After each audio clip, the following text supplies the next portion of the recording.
নর্মালভাবে mutton কষা বা মটনের ঝোল তো আমরা খেয়েই থাকি। আজকে আমি একটু নতুনভাবেই ট্রাই করেছিলাম মাটনটা।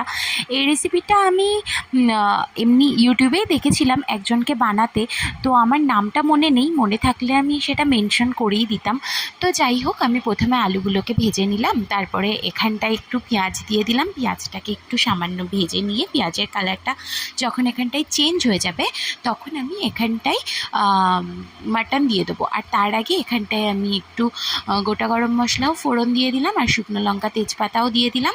দিয়ে এর ভিতরে এবার আমি মাটনটা দিয়ে দিলাম, দিয়ে এবার এটাকে আমি ভালো করে এখানটায় ভেজে নিচ্ছি।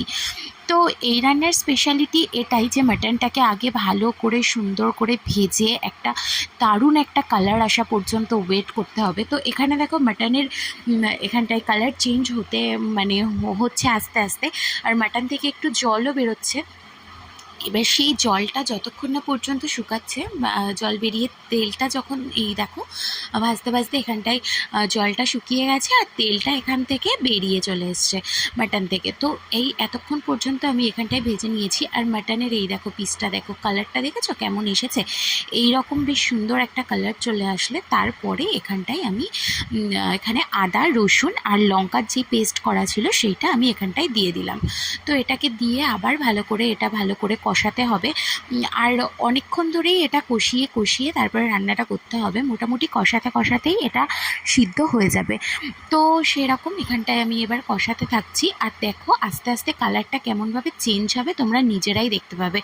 কালারটা চেঞ্জ দেখলেই তোমাদের মানে জিভে জল চলে আসবে, এত দারুণ একটা কালার আসবে।